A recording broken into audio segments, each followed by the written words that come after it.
All right, and we're back. Thanks so much for sticking around with us. I am Jason Levine, and here we are with Mr. Travis Jensen, back again today. Hello. Thanks, dude. Yeah. Saw some amazing street photography and really got the feel and the vibe and just the love. Yeah, the love, yeah, man. it's in the, yeah, you gotta love what you do. Yeah, and that totally came through yesterday in the story and the imagery and just everything you were showcasing. And we've got quite a few we got a couple surprises today because one, I know you wanted to go through kind of like 3 different types. Yeah, you know, like I figured I should probably break it down to like some of the different types of street photography, or what are the different components that make up street photography. Right. And although everyone's definition is different, I just kind of took a stab at I broke it down into 3 categories. Nice. So we have candid photos, which are unposed photos. Right. You'll see a lot of those in my stream. And then we have posed portraits, which are posed. And when I say posed, I mean I'm not necessarily having like a portrait session in the street. Like it's literally like I have like 1 or 2 shots, and I have to move like really fast to, you know, make sure that I have proper exposure, the light's right, you know, come up with some kind of an interesting composition. And the third component would be sort of like environmental landscapes. I said that term once to a landscape photographer, and he got a great chuckle out of it. Oh, yeah, okay. So, cool. So again, it's candid, which is unposed, and posed portraits, and then just sort of like environmental landscapes. And those, in a sense, they don't necessarily have to have people in them, but they kind of have, you know, they show signs that people were present here at one time or another. So we're going to go through that, and then we're going to talk about some of your commercial work as well, which is like the flip side. Yeah, the flip side, where I do get to apply like my street photography into the commercial work, which is cool. Nice, nice. So without any further ado, I guess I'll just go ahead and get started. So again, we're talking about candid photos, posed portraits, and environmental landscapes. Nice. So I guess we should start with posed portraits. Okay. You know, there are some people that would maybe argue that, you know, that posed portraits aren't authentic street photographs. However, you know, that's just one person's opinion. I'm a huge fan of street portraits. I love it. You know, sometimes I'll see someone and I may not be able to get the photograph I want of them candid, so I'll just kind of take the time to stop, you know, quickly introduce myself, ask to take a photograph. Somebody was asking me yesterday after viewing our stream, they asked, you know, do I have a technique or a method for asking people? And got a couple of those questions actually. Yeah, and actually, you know, the honest answer is I don't. Every situation is different, unique, yeah. And I really just kind of wear my heart on my sleeve and like really try to be as authentic as possible. Like, hey, you know, introduce myself. I'm a photographer. I love your look. You know, I like this. I like that. You know, can I take a quick photograph? You connect before you snap, basically, right? I mean, and then usually, you know, the people are, I would say maybe 8 out of 10 people are cool with it. Like once I show them like some of my other work that I've done, and they see that, you know, I'm not going to be, you know, exploit them in any way or like turn it into some sort of a joke or something like that. They're pretty cool with it. So for this batch is what I did is I decided I would probably show some of my Los Angeles work since yesterday. Nice. Okay, Yesterday focused. Yesterday was local. Yesterday focused all on San Francisco. So this. And you can see we've got another very big international audience here. We got Brazil. We got someone from the moon. Yes. Hello, Italy, Manchester, UK. Tenerife, the Canary Islands. From the dark side of the moon, or that's funny. We were just talking about that. Like, so let us know what side of the moon you're on. That's right. So yeah, I didn't get a chance to show any of my Los Angeles work yesterday. We were focused mostly on my San Francisco body of work. So I thought this would be a great opportunity to kind of like show some stuff. Some of these are included in a book that I have coming out soon called LA Stories, and it's basically like me just trying to get my feet wet in Los Angeles and understand the vibe, the rhythm. Now you've been there now a little over 2 years? I've been there about it'll be 2 years, I think, in September. I've been there. And are you, again, like kind of narrating in the book as well? There's stories in there. And so for people who didn't catch it yesterday, you really began your career sort of as a writer. As a writer. I published a couple of books, one short story book, and then another book about skateboarding. and then I worked for a handful of magazines as well as the San Francisco Chronicle. Yeah, so cool. So this is a thread that kind of goes all throughout his images. Yeah. With words, sometimes without words. Sometimes without words, right. Yeah. Sometimes I just don't have anything to say, you know, right. and I'll just Or- kind or of put it it probably out doesn't there. even need Or words, it doesn't yeah. need any Right, words, right. yeah. So, so again, we'll start here with some posed portraits. This one here is, you know, I'm gonna be very honest with you here. Is I would say all of these were probably shot with my Ricoh point and shoot. Okay. I'm fairly certain. Okay, yeah. And a lot of people are gonna ask, like, how do you get that detail? How do you get Right. that sharpness? Right. And a little secret is that I shoot portraits usually in macro mode. Okay, Yeah, interesting. so okay. But I'll still shoot them at like between 5, 6, and 8. Like, But you're super in someone's I like grill. I You're like right to there. get close, and Yeah, that yeah. camera is so small that That you it's can, not. right. Yeah, it's not like having the you know the big gun in your face, and you're kind of like, whoa, man. Do you have it with you again today? Because one of the things that you pointed out was there's no zoom. It's fixed focal length, so Yeah, you're not getting that in someone's so it's face, all which is- 28. yeah, it's all it's a fixed 28 millimeter. Right. I love that focal length. I like to stay between 28 and 35 actually. Right. So no chromatic aberration, no bending, no distortions or anything. Yeah, and it's just, and these are like, you know, Right. they just, It's I kind life. of frame it how it is, and, you know, just try to get the light right. And sometimes I do use the flash. I want to say right here, I did flash. Yeah, there's a little bit, right, you can see there's some there's highlights on the yeah. nose I love and the forehead. flash, you know, especially if the light's less than stellar. Right. I'll use the flash for portraits. And, yeah, so let's kind of tab Nice. through some Okay, of these yeah. here. Again, this is with the Ricoh, a point and shoot camera. People are always like, "How do you do that?" But Well, and you're going to show some of that too because we are going to go into Lightroom today. yeah, and we are going to actually- do some. Yeah, we'll do some editing today. I was thinking maybe I can do one image in color and one in black and Oh, that'd white, be and we awesome. can just show people sort of my process and my tricks of the trade. Okay, that's awesome. Yeah. That's so a great shot. And Ooh. yeah, I love some of the, you know, this is why I love portraiture. It really like brings out, you know, these two. Yeah. You could tell they're friends. What a you know? character. Yeah.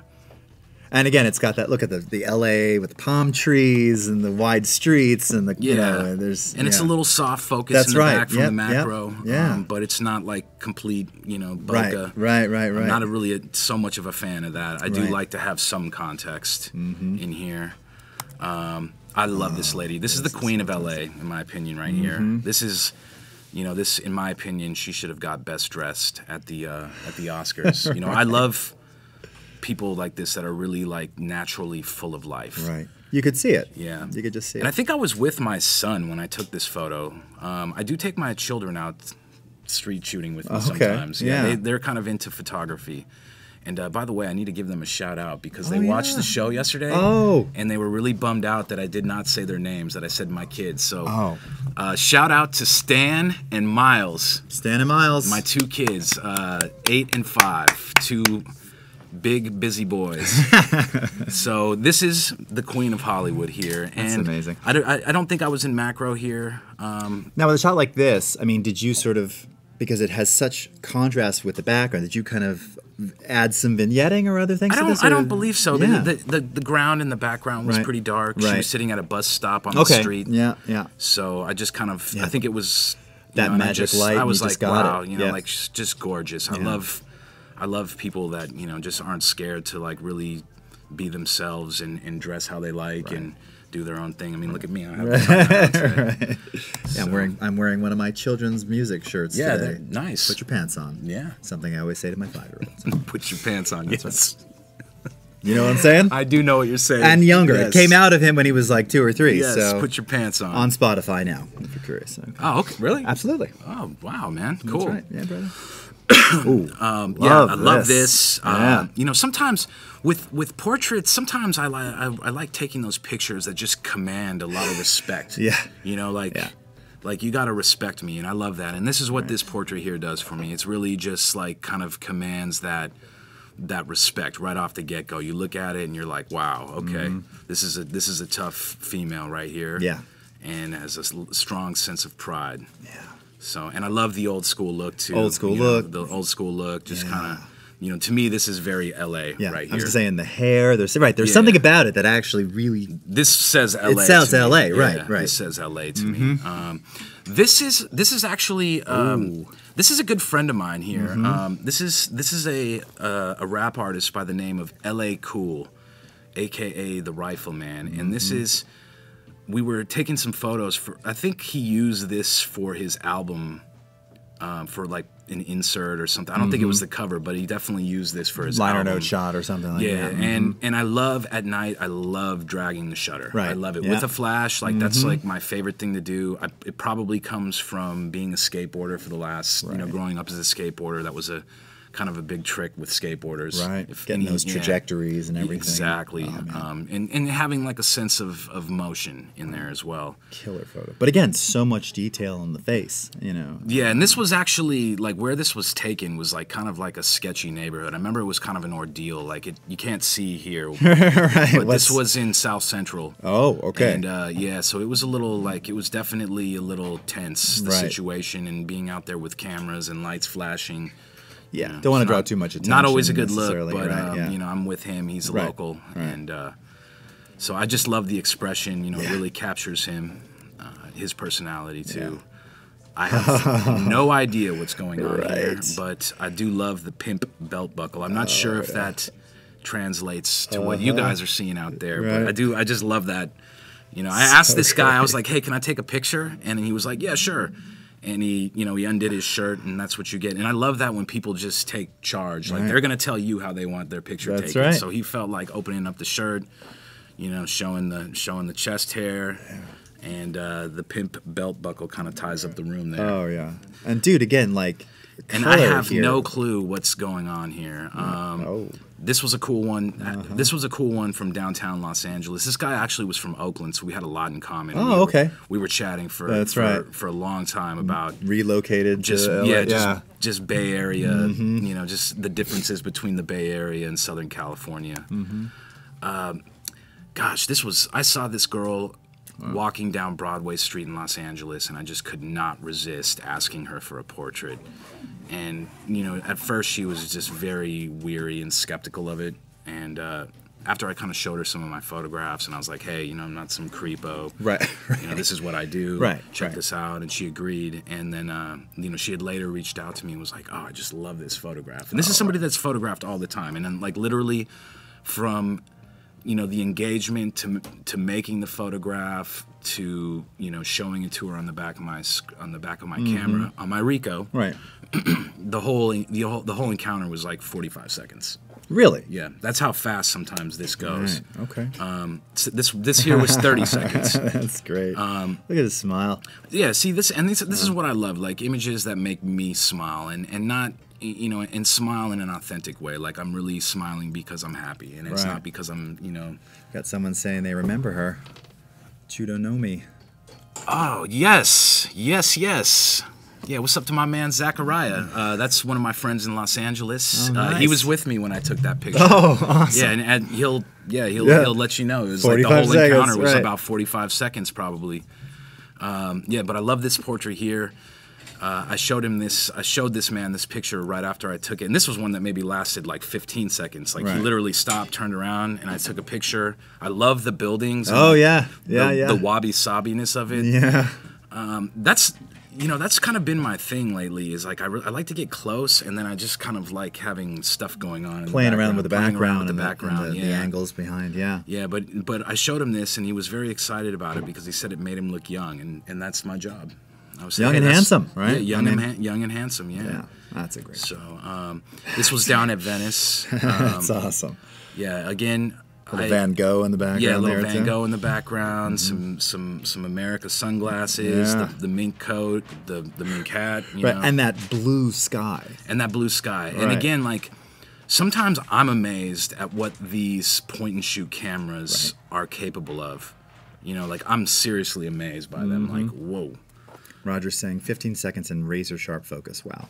Yeah. Yeah. Oh, Yeah. thanks, Roger. Yeah. Oh, another great. Oh, These man. were back to back, actually. Really? Yeah. Okay. These two here were back to back, like literally, probably within like 5 minutes of each other. Look at like the green shadows. That's crazy. Or maybe it was actually just green and the light. That's awesome. Yeah. It might have been. I don't know what was going on Right. there, but So you know, let cool. the horns blow. I love people that are making art and music in the street. I love it. You know, everybody should be walking around with a trumpet, a guitar, a clarinet. And Venice is a good place. And Venice to is a great place experience for it. all that So, for sure. And so those are just examples of the portraits of the street portraits. Now, someone was asking too. Now, in the case of like using Pavel, in the case of using some of these for a book, how do you deal with model releases and all that kind of stuff? Oh yes, for books. That's okay. You can use these images for books, but obviously I cannot use them to sell products with. Right. But in a book, it's considered artistic purpose. It's for artistic purposes. Right. And I think a lot of people are curious about that because now we've got Adobe Stock, where you can include images of people, and and it's one of those things. Those are being sold to be used in not advertising, but to sell or to promote something. Different story. It's no longer artistic. It's for the purpose of marketing or sales. Exactly. You need model releases for that. And I probably wouldn't use somebody's picture on the cover of a book anyways, just because I think that might be pushing that a little too far. Pushing the exploitative and nature. You know what? I put a book out in 2010, I believe, with my friend Brad Evans, who I was talking about yesterday. It was called Tenderloin USA. And we really wanted to use this gentleman's picture on the cover. It was perfect. Yeah. But he was traveling. We couldn't get a hold of him until it was too late. So we did not, we just went with plan B. Right. You went the right way, right? Yeah. And then I did run into him later, and he was like, oh, that would have been totally cool. Yeah. For me, I'm very sensitive to that as well. I like to make sure that, people are comfortable with what I'm doing. Right. I'm not taking advantage of anyone. Right. So. Bruna's saying, love, street musicians and art makes him a day. Yeah. Yes, everybody should be out there with an instrument, a paintbrush, a camera. And I think the world would be a better place. Yeah, really. I really think too. art is the answer to heal a lot of these problems that we're dealing with now. Well, and talk about two cities where there's so much of that, LA and San Francisco, and for traditionally too. You've just got kind of and different varieties too, right? Absolutely. Yeah. Absolutely. So we're moving into candid photographs here. These are images that are unposed, being in the right place at the right time. I like being at 28 millimeters. Again, so I think all of these were shot with the Ricoh too. Right. Okay. So I'm pretty close here. Yeah. And that's what I prefer. For me, I'm just not. However you want to shoot photos in the street, that's on you. Yeah. If you want to be across the street, that's okay. Right. But for me, I prefer to be close. I like to have, especially if it's for a candid photograph, I like to have the other individuals or individual in the photo have a say in the matter. If they don't like it, I would like them to be able to say, hey, I don't like that. Please get rid of that. And that happens a lot. Right. Yeah, I'm sure. And then probably happens to people who want their picture taken, but they don't like the photo that was taken, right? Oh, yeah. I've had that happen before, too. Where they're like, that's ugly. Delete it. And then they walk away. And I'm like, oh, man. I was like, I thought it was good, but okay. Now, is that the longest selfie stick known to man? I remember, this is selfie stick game galactic. That's like DSLR selfie stick? What is going on there? That thing is no joke right there. Right. And I just love it. You know what I mean? I just love it. It's right on Hollywood Boulevard. I was going to say, it looks like Hollywood, and it is. Yeah. And that's LA right there. Yeah. You're not going to have some selfie stick with a little tiny GoPro or something. And he's got the safari vest on. I like it. I love seeing these. I love seeing people that really take their craft seriously like this. To each their own. I would love to see what these images look like out of this selfie stick here. Right, yeah. Because that's the most insane selfie stick I've ever seen in my life. It's crazy, yeah. For real, it's got to be 12 feet up or at least 10 feet up or so. And as you could see, this in here, this was probably shot at about f8. You can see the detail going all the way back in. Look at this fantastic sharpness too. It's just and again the symbolic palm tree as well. That's something so for those who've never been to LA, that's one of those things. It is it's just palm trees everywhere. It is, and this is my symbolic. I don't know if you guys can see this here, but this is my little symbolic Los Angeles tattoo because the palm trees are not native to Los Angeles. No, I was going to say that's right. And neither am I. That's right. Good one. Good one. So moving along, I love this one here too. I think. Oh, it's okay. I think that this right here makes it for me. There's certain things in photographs that really make it, and you could tell these two in the background are kind of like, man, what in the heck is going on here? They had just finished kissing. That's why they had just finished kissing. Lips are kind of still pursed a little bit. Yes, exactly. So they had just finished kissing, and and here I am. Hi. Hi. And it's funny. The first place my eye went to was like her eyes and her eye makeup, and then his eye and how there's this kind of continuity. You seem to be able to capture these lines all the time, like you really draw the viewer in very symmetrically. Yeah, I really try my hardest to make sure, street photos are just sloppy by nature. Right, and the street can be sloppy, right? I mean, but I really try hard to like make sure everything's straight and like I have proper exposure. Right. Because all in 15 seconds. I'm a little OCD as well when it comes to that kind of stuff. I'm pretty loose when it comes to photographs, but there are things that that other people wouldn't even notice that bother me, and they kind of prevent me. Certain things you won't sacrifice. Yeah. No, I love that, dude. That's huge. And actually, I mean, again, you said it yesterday too. It's the boot camp of taking these kind of photos that allow you to really make that exactly. So because quickly. Then when you step into a controlled environment, and you're shooting portraits or you're doing lifestyle pictures of somebody, doing whatever it is they do, that's like, it's a cakewalk. Right. It's you're like, oh my gosh, this is easy because you're so used to just shooting so fast with no, shooting fast on the street with no.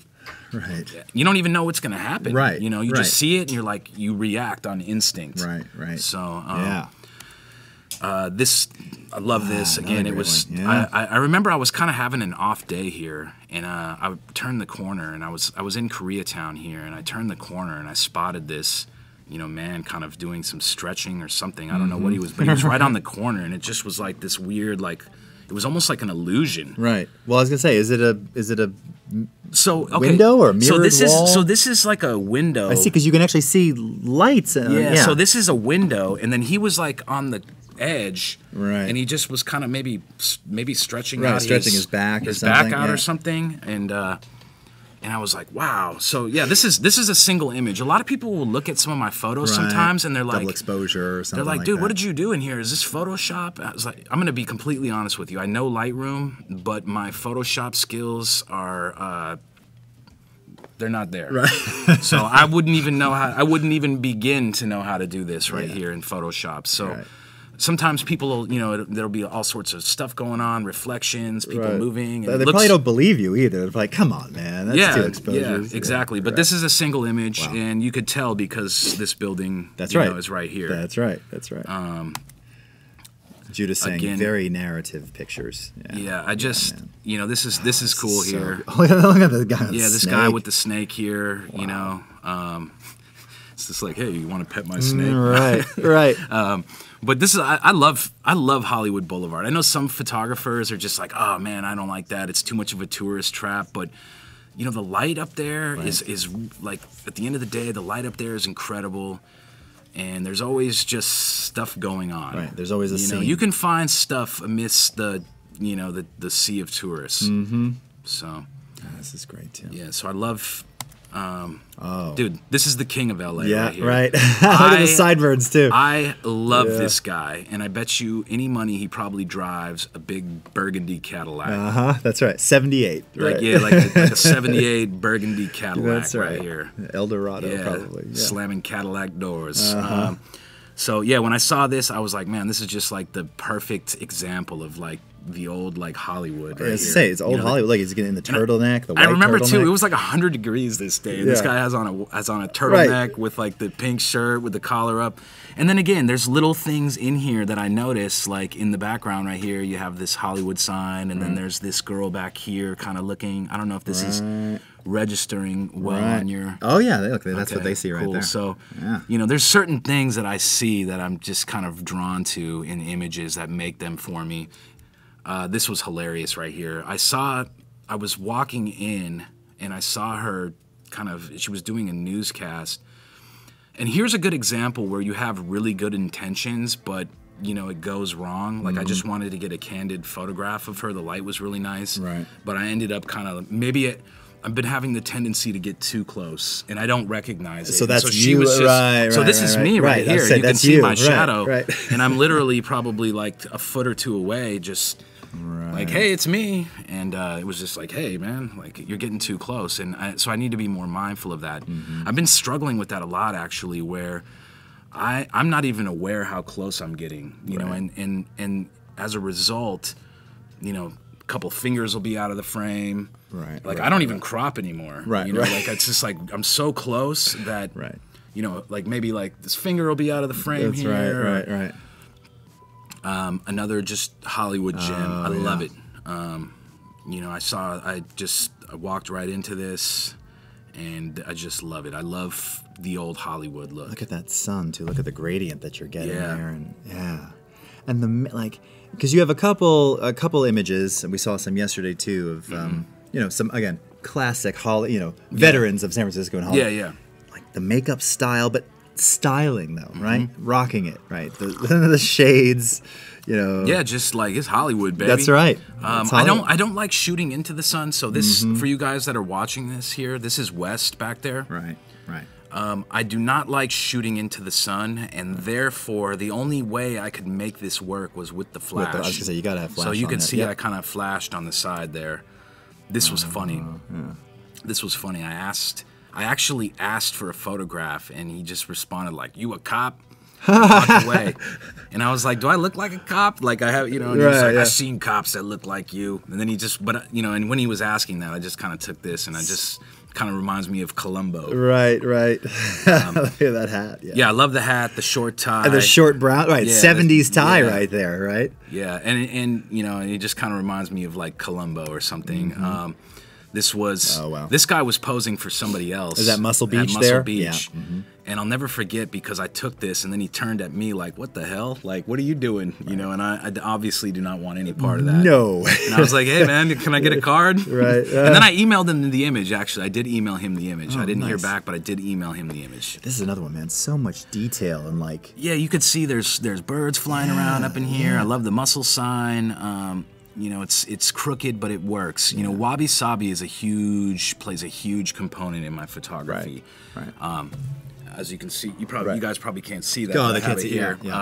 And wabi sabi stands is basically a Japanese aesthetic for recognizing beauty and imperfection. Right. You know, with the theme being that nobody's perfect, but we're all beautiful in our own way. Right. You know, and like we all have flaws, and that's what I do is I look for the beauty in stuff that most people like just disregard. Like I look for the beauty in that. I've seen in good light, I've seen garbage cans that look like majestic thrones. You know, just it all depends on the right light. Right. A couple of years back, Stefan was saying, I think that getting so close is really paying off. It's one of your big strengths, such amazing photos, but that getting close part is what's holding him back from street photography. Oh, yes. We should, you know, Stefan, I know exactly what you mean because I don't like to be an agitator with my camera. Right. You know, I'm not the person that like runs up on you and blasts you with a flash. Right, you know, I'm splits. And then and then I'm gone off into the abyss. Like I'm very what's the word? I'm very calculated. I'm very subtle. I try not to be, you know, intimidating in any way. Like I want it to be as pleasant of an experience for them as it is for me. Right. You know, and that's like the worst fear of mine is like, I mean, yes, you get looks. You get looks, but, you know, at the end of the day, you know, usually, you know, when I do have issues with people that are like, hey, did you just take my picture? Like, what's going on here? Usually I can smooth it out. I've only had like a handful of instances where it went like terribly wrong. And actually, I would say it was in New York, was probably the most serious experience I had in New York. Yeah, I saw like I saw these old like kind of mobster guys, and they were coming down the street, and they had the leather jackets on, and the hats, and having a cane but not needing a cane, and and I remember making a decision like, okay, man, you just do it, just shoot it. Right. I was like, just shoot it, like, and you're just gonna have to deal with the consequences. And I did, and man, did these guys like just flipped out, and it got very heated. But and they wanted me to delete it, but I couldn't because I was shooting film that particular day. And I was like, hey man, I don't want to sacrifice this whole roll of film for this photograph, so I'm not going to delete it, but I'm not going to use it, you know. And that wasn't good enough. And I understand, you know what I mean? Like, it might, you know, if you're not familiar with street photography, I can see, like, why is this dude, like, taking pictures? It's got the police, it's got the feds, like, is he a weirdo? Right.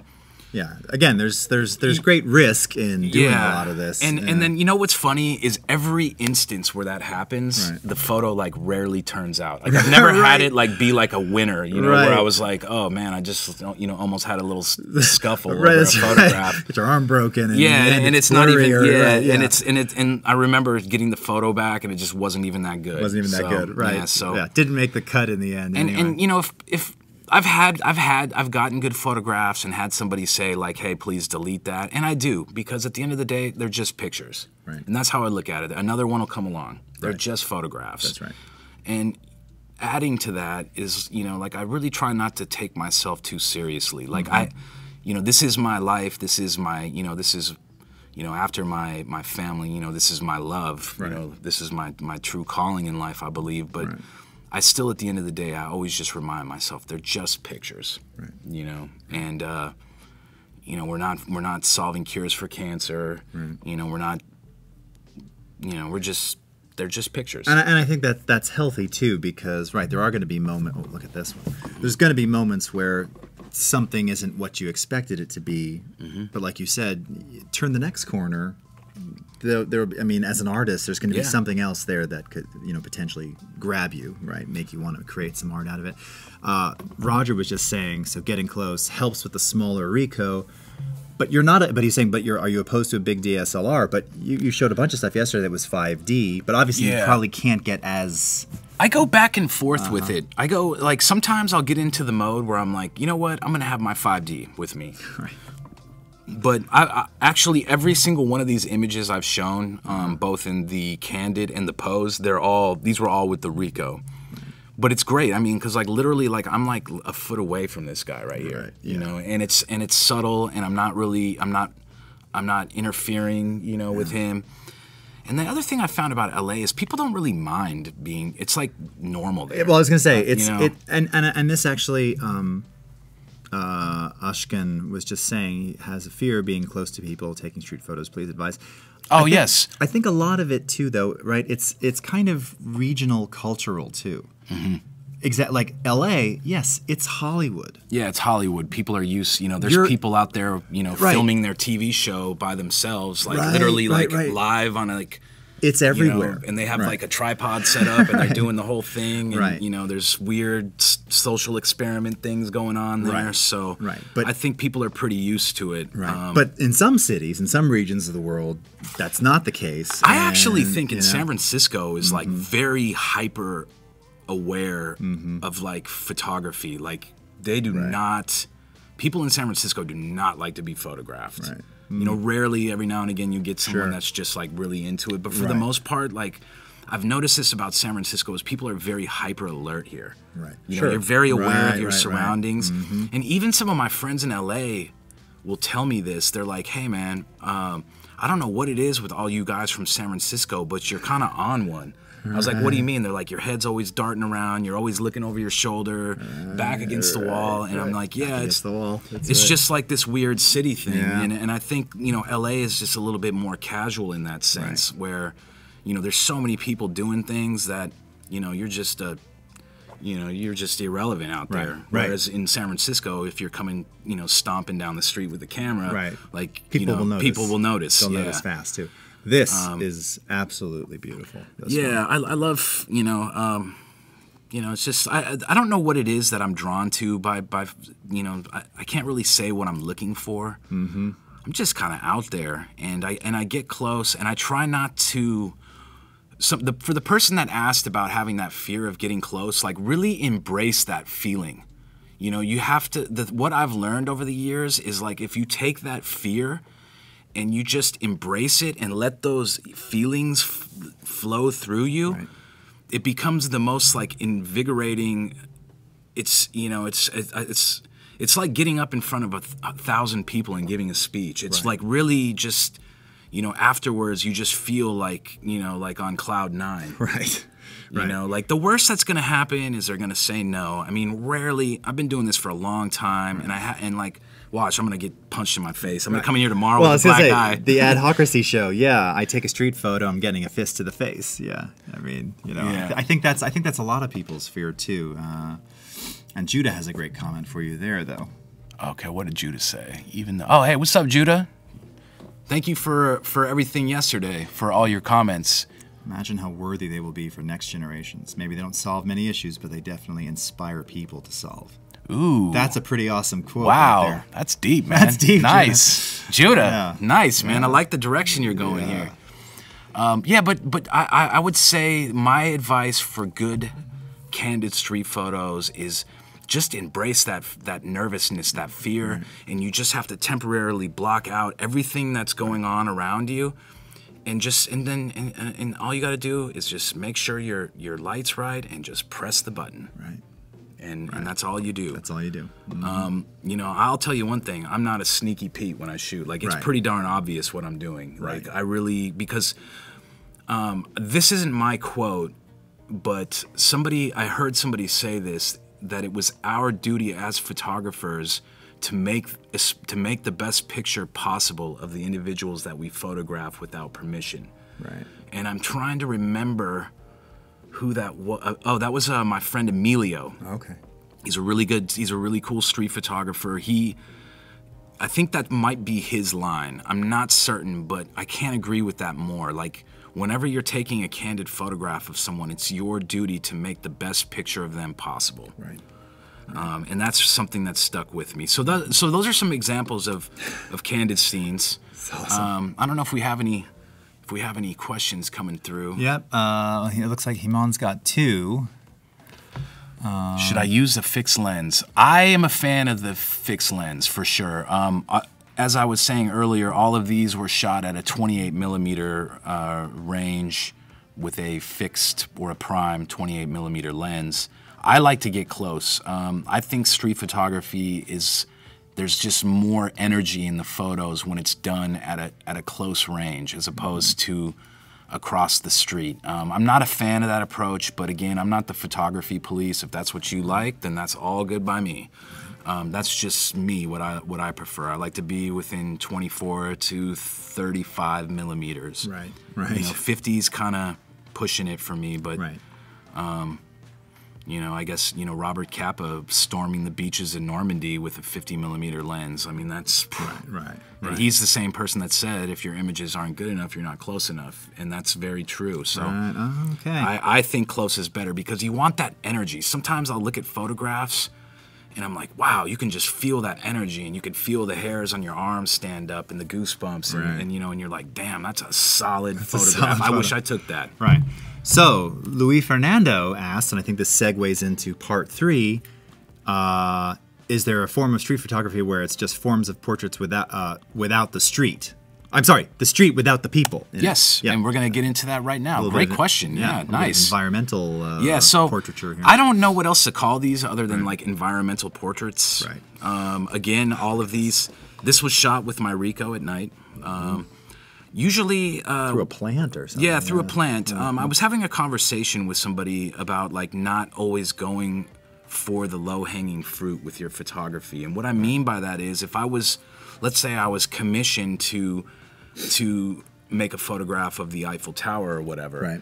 I wouldn't go and just do the obvious that everyone's done. I would go there and I would spend some time, and I would like really study the light for a few hours, and I would, you know, maybe find some, you know, someone that's sipping, you know, like a con leche in the cafe, and there's a reflection here, and something that the waiter's looking, and you know, that's where my head's at, is when I'm making photographs, I like to make images that are kind of like rare baseball cards. They're one of ones. Not something that everyone's seen before. Yeah. Like I'm really, and that's why I'm really drawn to street photography, is because like those images tend to be sort of one of ones. They're like rare baseball cards, you know. They're I like this idea. And that's, and you know, I was a huge baseball card collector as a kid, so I think there's no coincidence that I'm into, you know, photography now and street photography. You know what's interesting about that? Now this is kind of a segue, but so I work a lot with this blues musician, a guy named Fuzzy Island. He did a lot of stuff in Memphis in the '60s, and he's from the old school. Like he's to listen to him with your eyes closed, you'd be sure that he's an 80-year-old guy who was kind of doing stuff in the 30s and 40s. I mean, it's that kind of sound today. And he's in his late 60s today. But he used to travel around with a camera that he'd never used. And I said, how do you not take pictures? I mean, you've been all over the country. You've kind of seen all this come up in San Francisco and L.A. in the 60s and 70s. Why do you not photograph it? And again, blues musician, this is the key. And he's like, well, you know, that's what my mind is for. I remember what I saw. I don't know if what I saw was unique enough for a photo, so I just never took any. And it was that, and the blues. That is brilliant. It's the same concept, right? Like you could play the same song a million times, but you know, with a blues musician, every time you play that, it's different. Like he's trying to reinvent that. He doesn't feel confident enough to reinvent the scene, and because he thought, I've seen it. Man, that is brilliant. Isn't that great? That is brilliant. Yeah. And so he had it, and he never took any. He had like a Pentax, like an old Spotmatic. But it was there just in case. You know, right. One day I'm sure he's going to bang out like a banger out of there. That's just like, I'm still waiting. Sums up photography in one photograph. He's got a 1968 Pentax Spotmatic, and I think he's probably done 3 shots out of it in 50 years. Nice. Yeah, right. Yeah, I'd like to see those 3 shots. That's right. They sound... you know, it's adding to that. I've noticed that the older I get, the less I push the button. Right. So I'm understanding that. Like maybe selective, I kind of I understand kind of where he's coming from there with that. Like he's probably very selective. He probably has, for his music, he probably has very high standards for himself, and that probably applies to his photos too. It's interesting because. A lot of people, you know, I've heard a lot of people say that photography is an art, and I was like, wow, that's insane to me. No, you know, it's definitely an art. I think, but yeah. Anyways, this one has people awesome. Kind of. It has. This is just kind of my little like Hitchcock moment. I was gonna say I'm not sure what the perspective is here. I don't know what I'm looking at. It was me looking down on on some people below me, but I just love it. It just has this weird like Alfred Hitchcock vibe. It really vibe. Does. You know, I grew up watching all that, like The Twilight Zone, and Alfred Hitchcock. Even though it was a little after me, we didn't have cable, so those were the shows that would come on. That silhouette at the top right, in particular, it actually it almost looks like his body, right? The silhouette of him when he'd walk on screen. And you know what I loved about those is like these. There would be like before the whole. You know, before the episode started, they would open the scene with like people like walking all over the place, and for some reason this just reminded me. I'm waiting for like the dun dun dun dun dun. Right. Yeah, and you know, I'm like I'm just out here and I see things, and I saw this in Koreatown, and I just love it. It just kind of reminds me of Jim Morrison here, like Ride the Snake. To the ancient lake. Dude, you nailed that. Yeah, ride the snake to the ancient lake. Snake is long. The snake, excuse me. The snake is long. Yes. 7 miles. Yeah. Wow, dude. Okay, man. Yeah, you know all the references. Okay, cool. And this here is the Los Angeles Giving Tree. I love this, and I don't know. Maybe this was. I remember I walked past here so many times, and then one day I just stopped and I spent some time looking at it. And was trying to figure out the best way to photograph it, and I came up with this. And it's not altered. This is one image. I think I was standing directly underneath this balcony and like looking up, and the tree had this just magnificent curve. And then I came back a year later, and got it from this way. Oh, wow. So it's funny because they go both directions Right. here, and you could see that they're different images. Yeah. Right, you're not just flipping it. Yeah, I'm not just. Again, Yeah, right, I'm not. There's no Mr. Wizard trickery there. Right. I'm obsessed. If you look through a lot of my photos, I'm obsessed with power lines and bus lines. Well, and again, dude, symmetry, man. You've just got lines. Like there's something very unequivocally, undeniably artistic about how you're composing these things. Thank you. Yeah, thank you. It's absolutely beautiful. Yeah, and again, these were all with detail. the Rico. This actually, you know what? This is not a Rico shot. Okay. Everything but this has been Rico so far. This was with my Canon. Okay. And I just kind of happened to be at the right place at the right time here. Again, I just the palm trees LA. are just This is LA right here. Mirror, mirror. Yeah. That's another beautiful. Yeah. Again, these are all with the Rico. Oh wow. Yeah, I love this. There is something that bothers... First in state. There's something that bothers me about this, and I'll show you what it is. I normally don't point these things out to people, but I'm going to show you what bothers me about this image. I'm trying to guess. See these legs right here? Yep. But this was something that happened so fast. So fast, right. I had, it was dark. I'm shooting with a point-and-shoot camera at, scary ISO levels. Right. And I remember having to move my dials quick as this came down the street. But this guy's driving on the street here, which is definitely not probably legal driving that car. I don't know. On that street. Yeah. But this right here, I can't stand that. And I could probably go in there and Photoshop it out. Yes, or something, you could have, but you didn't. But I don't. Yeah, right. I just leave it as is. It goes with the wabi sabi. That's right. That's right. Let's see. You got a couple questions coming in here. Oh, a lot of great comments. So what's your regular exercise to improve your skill? Practice. I'm out there, you got to get out there a lot. You have to be out there a lot. You can't, the photos won't come to you. You have to go for them, right. And it, after a while, your eye just starts looking, you're trying to find something interesting in the everyday, the mundane. And it's hard to do, but it's good training. That's good training for your eye, though. Yeah. It really helps in getting your, training your eye to see differently. Right. Sometimes people will make comments to me when I'm talking to them. They're like, "Man, your eyes are moving all around." I'm like, "Oh, I'm sorry. I just have this weird ability or this weird thing where I frame people when I'm having conversations with them. I'll stagger them and I'm framing."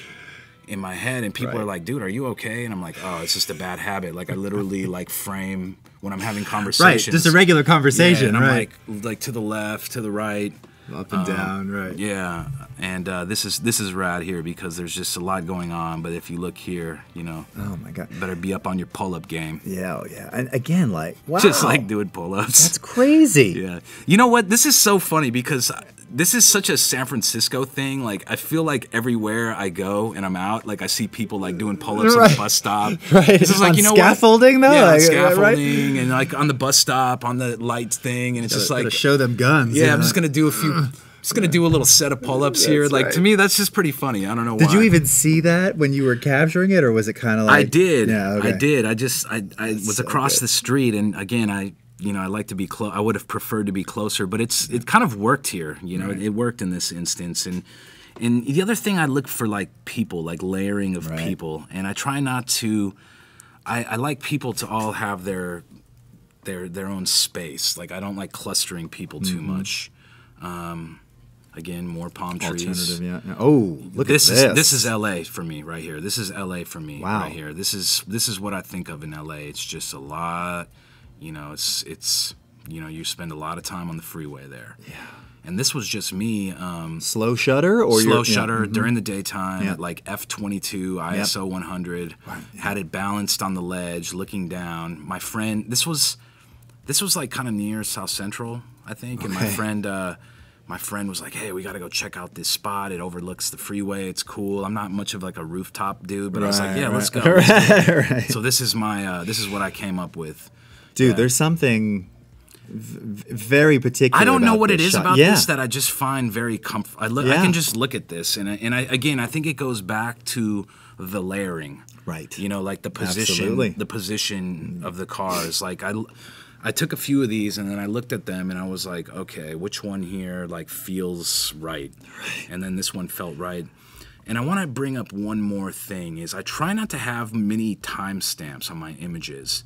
Like I'm really, if you notice, in other words, to make the images timeless. I try to. Right. It doesn't always. It's not. It doesn't Sure. always happen. But Sure. like a pet peeve of mine are having like new cars in the background Yes. or, you know, new like advertisements. Like that's a huge pet peeve of mine. And you'll actually see like I kind of go out of my way to avoid that kind of stuff. Yep. You know, like I really don't like, you know, like this right here. I don't want to. I don't want to advertise somebody's property either. Right. You know, I probably could have photoshopped that, but that's just not my style. Right. Like I'm gonna be completely honest with you guys. I spend 10 minutes on an image. Right. At most. Right.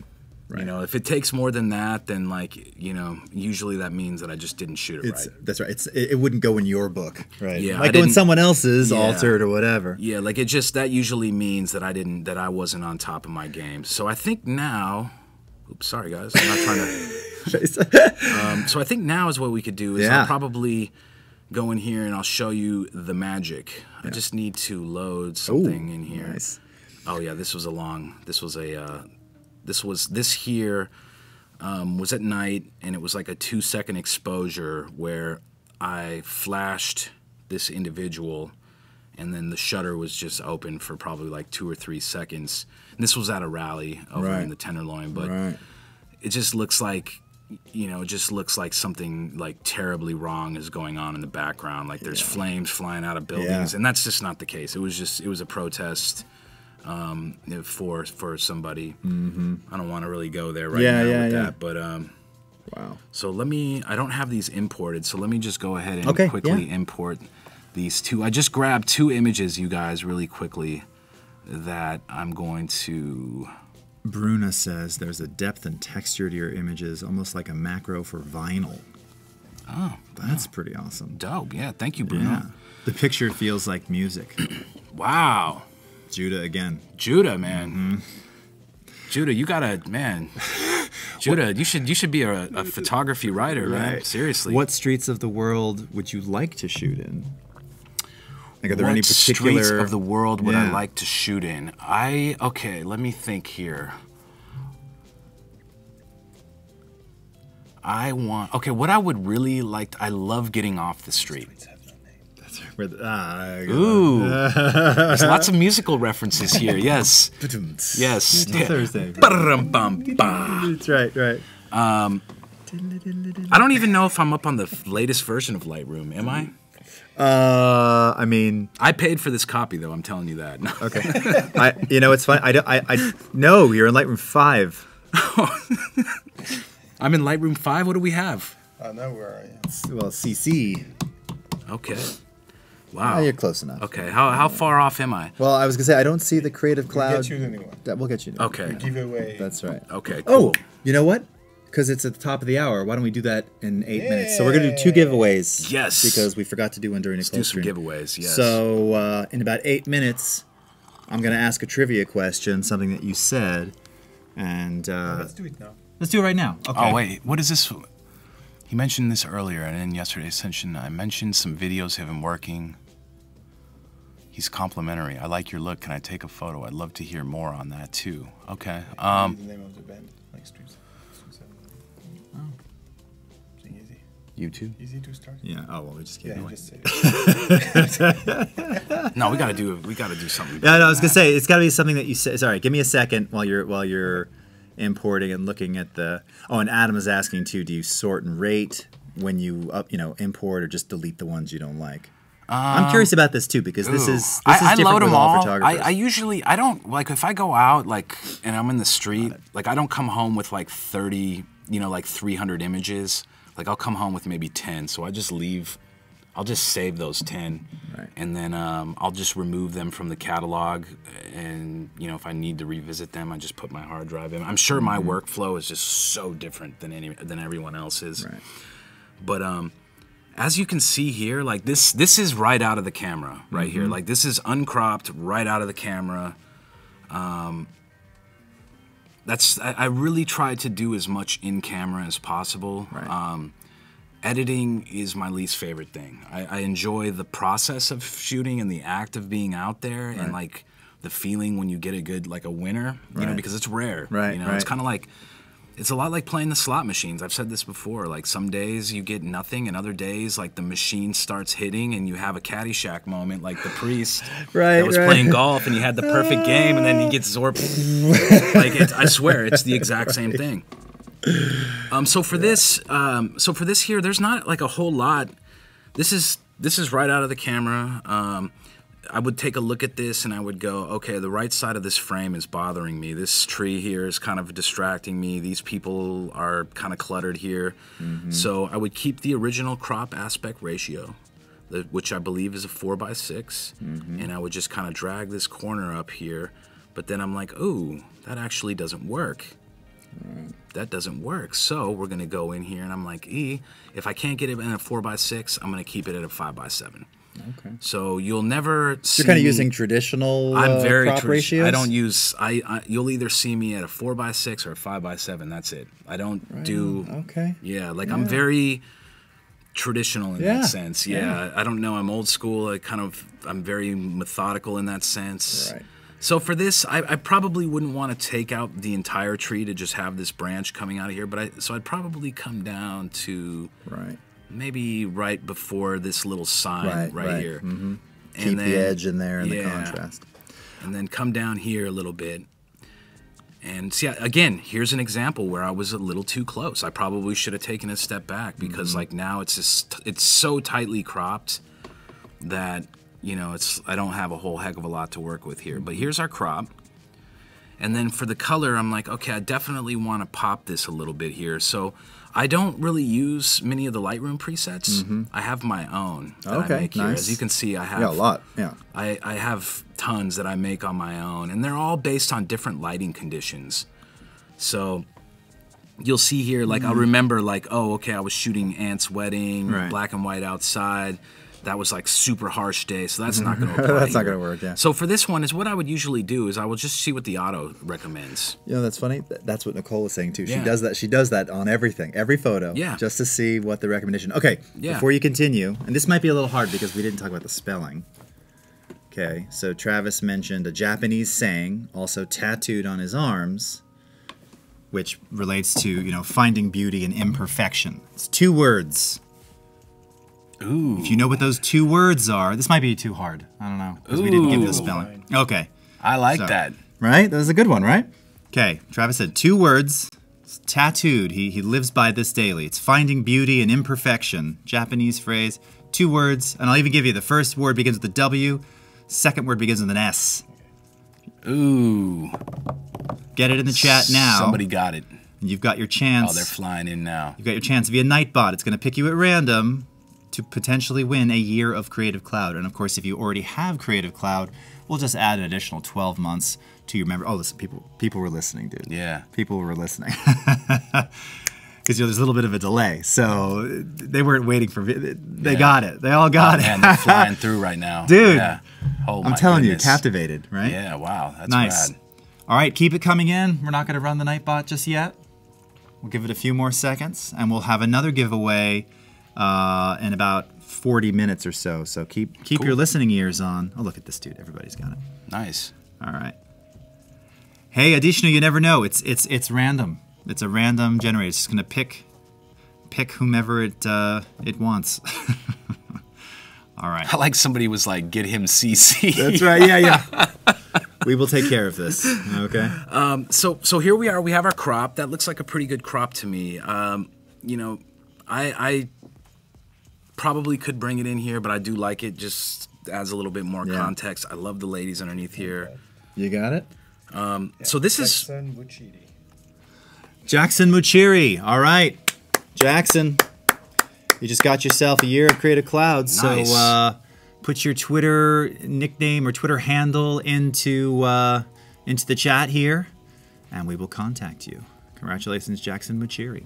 All right, sorry, man. Yeah, no. Okay, so literally, I just wanted to see what the auto would recommend here, and you know, we're not too far off. Right. There are a few things that are bothering me up in here. This is a little too hot up here. Right, right. So I'm gonna just kind of bring the highlights down a little bit.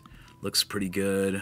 Not see if I bring the highlights down there, it's not really working for me. So Right. I'll just keep them here, and I'm gonna leave this like this for right now, and I'm gonna Okay. come back in here later with the brush. But Okay. All right. Oh, okay. you like that? Were you surprised about that? Well, I do. yeah, I have yeah. some brushing skills. Don't Okay. worry. Yeah, I got some brushing For skills. someone who's only spending 10 minutes, the brush is Yeah, kinda... so let's do this. Yeah. Like, I'm just gonna Yeah. go through this. So is what we're gonna do here. What else do I like? Okay, I'm gonna put a little bit more contrast on this. I want to bring this out a little bit. Right. I love these oranges, so I'm gonna bring out the shadows because it is a little bit dark. So here's the sliders, like woo. Yeah. So we'll get it down in about this range right here, and this is looking pretty good. So now that the shadows are up a little bit, I can bring the highlights down. Clarity, I use this very gently, and I recommend you do too. Good advice. Yeah. The clarity can be your best friend or your worst enemy. Really easy to overdo. Really commonly overdone. Yes, I notice when people first discover Lightroom, they have the tendency to do this, like literally just rev this, and then they rev this up. That's right. And then and then they come in here, and then they you have to have the vignette, everything. But Yeah, see, this right, just looks way too cooked to me. Yeah. Yeah. So I usually what I do is I'll probably put it like maybe +9, +8, just to give it that little zing. Right. And then vibrance is something that's important to me. Like I love, the vibrance just brings out the colors here. And then so now we're looking even better. I'll see down here if we need to calibrate anything. Sometimes, that helps a there you little go. bit. Yeah, There we okay, go. I yeah. use the auto ones. We probably do not need any noise reduction in here. It's pretty tack. Look at all that detail too. Yeah, so this thing is tack, like all the way. Yeah, this was hilarious because this was an undercover police officer, and he just had no idea what was going on here, and he was trying to figure it out. And just so people also understand, do you guys realize what you're looking at here? This guy's doing like, horizontal handstand Yeah. on this pole. I mean, talk about like core and body strength here. Wow. Yeah, this is insane. This is insane. Like I can't even imagine. Isn't I'm flipped or 38 now, but Right. even when I when I was can't do younger, I that. considered myself to be a pretty tough guy. But Right. man, there is no way I can do that right there. Yeah, I that's can just feel myself, cracking in half. Right. as a matter of fact. Like right, right here. you actually just split open at the belt Yes, line right yes. there, right? Yeah, exactly. Your body like a gives little out. like a cracker. That's right. So this looks pretty good. There are a few things I do maybe want to bring up these greens right here. So I'm going to come down here to the colors. Do you use and, any kind of tablet or pen or? I use my mouse. And, Okay, so you're okay, yeah. Yeah, and I cannot edit without my glasses either. It's something that like has just. I know this. The older I get, like I really this rely firsthand. on my glasses for editing. So, put them on. I wanted to bring out the green a little bit. I love the oranges. We'll bring those. They're already nice, but we'll just kind of bring those out a little bit. I want to be careful with the reds because, Right. You can see, he's understandably the skin's a little red here. And I don't really try to put too much emphasis on brands. Right. Either. Okay. Yeah. And I know if I do anything really with the reds, we're gonna start looking a little wonky here on the bricks. But the only thing left here, in my opinion, would be I still feel like it's still a little under. Like I still feel like there's like a little give in here. Not quite. Maybe around there. Okay. Yeah. Maybe around there. And then I'm going to come up in here because this is clearly, I remember the sun was like really strong. So if I'm not, like this is actually the same color as this. Right. So I don't know what's going on here, but I'm going to actually come in here with this brush, and I'm a huge fan of this brush here. If I have any blowouts or whatnot, like this definitely helps. And so I'm just going to kind of come in here, and I'm going to go behind the trees and just get a little, and I'm just going to want to kind of bring this down just a little bit because it's a little hot. And I noticed that so you can see that I'm already like set at -30 here. Right. So then I'll just check it down here to see what we've masked. And, you know, it's still a little hot. So, I mean, I could probably even bring this down, like, let's see. Let's maybe just go to, like, 85. We'll bring the highlights down. Let's just see where we're at. Okay. It's not perfect, but, like, it's better, you know. You're bringing it back now. Yeah. Yeah, and then if I really wanted to get technical, like, sometimes if I want to emphasize the subject, I do not use the vignetting tool as much. You're saying. You know, like, that's the first thing. When people discovered Lightroom, that's, like, the first thing they go for is the vignette tool. Yeah, all those first generation sort of like Instagram filters too was like a lot of heavy vignetting, heavy contrast, heavy clarity. You know, the equivalent of that. Yeah. Yeah, and the thing with the clarity is you know, you don't want to go there. It makes people look. You know, if you really want to upset a female, like take a portrait of her and rev the clarity up to dangerous levels. Right. You know, and actually, this is something, you know, when I do photograph people and I want them to have like a very like smooth, soft look, I go negative on the clarity. Right. You know, I really do. And there's all sorts of little tricks that I use in Lightroom. Right. You know, I make my own infrared. I make my own black and white. I make all my own black and whites. Right. But so for this image, like this is looking pretty close to where I would like it. You know, sometimes I'll come in here and I'll kind of brush in here a little bit if I want to like maybe put some emphasis on the subject. But again, like these are just very subtle, different. You know, like because you know you probably can't even see a difference, but it's just so you're kind of getting that flow towards into your subject. You know, and I really like to isolate my subjects or the focal point in the photograph. Yeah. So this is, you know, this is a very quick edit. You know, if I wanted to be very particular, I'd probably come in here and straighten some things out even more. But, you know, it's looking pretty good. It's not, you know, it's not a flop. And then let's say if we wanted to turn this in black and white. Okay. Sometimes is what I do is I'll either edit it in color and then I'll convert it to black and white and see where I'm at, which is, you know, it's getting there. But this is the first time that I've ever done this for anyone live. I don't think I've ever like edited live. Yeah, all right. So awesome. I don't even think I've ever showed anyone how I edit. Not because I'm, you know, being a sneaky Pete or anything. I just never had anyone. Just never. I've had people ask me how I get certain looks and with black and white. But okay, well then this is man, so we're doubly honored now. We're going into new territory here. So this is looking about done to me. Let's say that we were going to put this as part of a series that was all black and white, and just for consistency purposes, although I love mixing black and white and color, let's say we wanted to have this photograph in black and white too. Yeah. So I would either come in and I would just click the black and white button and then start going through here, you know, I would start going in here and then I would come down here to the black and whites and kind of go up and down here until I got it right. This is one of those images that clearly just looks way better in color. Right. But other times, I'll just edit in black and white. Like, I'll just go in, I'll click it, like, from the raw file. Right. Because they're too... Black and white is definitely way more forgiving. Right. You know? Yeah, the wall here, too. I mean... Yeah, like, and you can start revving things in black and white where it's not as noticeable as it would be in color. You know, it's like color goes bad quick, whereas black and white, you know, and everyone says that it's a little more forgiving. Yeah. So even here, I would take the curve and I'd put this at a medium contrast, and I would probably come in here and I'd put these. Yeah, see, it's getting a little too. I'd probably put the contrast up a little bit more. Probably wouldn't have to worry as much about the highlights. Here I could probably get away with a little bit more clarity. Again, a little more forgiving, so you got a little more again, latitude. And you know, and then I would probably be somewhere about right here. I mean, it's a little, you know, it's not quite where I like it, but I mean, I wouldn't look at this and be like, ugh, like what the heck's going on here?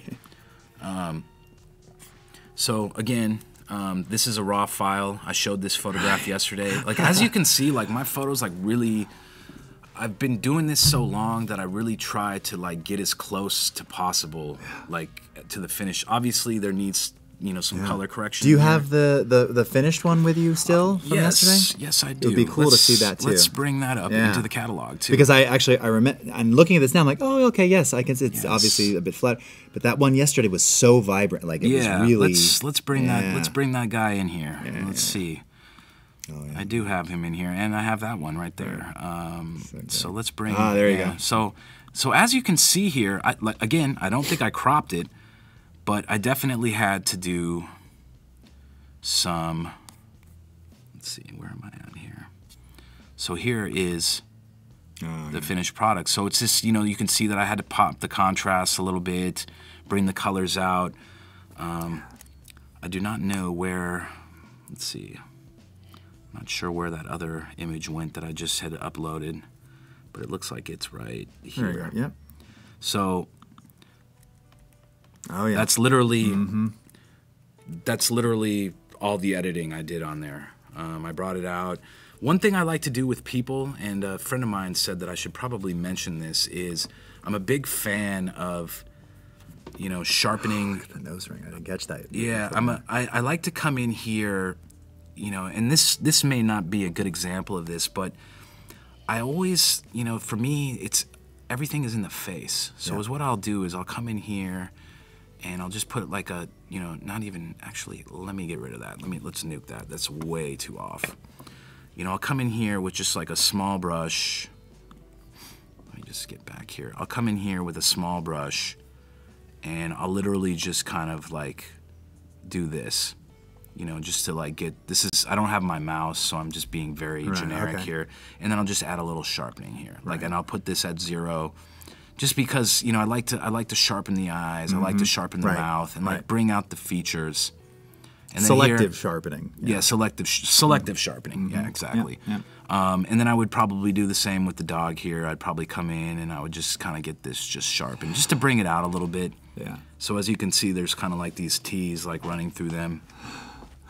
And that's right, the T zone. That's right. Yeah. Yeah, the T zone. Awesome. Yeah, that's literally like that's literally like how I would go, and I would actually, looking at this now, I would probably bring the exposure up on this. Oops, sorry. Like looking at this now, I would actually probably bring this. I would probably like this a little bit brighter, because it seems, I don't know, maybe it's just the monitor, I'm not sure, but it's just feeling a little bit. It's so great. And someone's saying that dog's face. I mean, that is, again, the dog is the individual is very interesting, but the dog is just like, man, what you looking at, man? Right. Like, what's your deal, bro? Dog's in the front seat here, right? Yeah, dog's driving. Yeah, the dog is driving. So, but so as you can see, my process is very quick. Like I think it would be a sin to put this in black and white, but I'll just run through it here. I would probably just come in and I would bring some contrast, and I would put this up a little bit. Now, something you talked about yesterday, because you can obviously do like adding grain and stuff in Lightroom, and we were talking about you shoot film too, but you're not shooting it for the grain. It's not really about that. And we came. Embrace the grain. Embrace the grain. Yeah. Do you ever do that for any of like the digital for the photos? film? For the digital ones. Oh, for the digital, do I add grain? Sometimes, but I wouldn't say definitely not intentionally. Okay. Yeah, not intentionally. I have it though where I'm shooting at a high ISO and super low light, and it comes back and you're like, woo! But film grain looks a lot different than pixels. Sure, absolutely, absolutely. So yeah, I'm a very light editor. Usually I love this shot.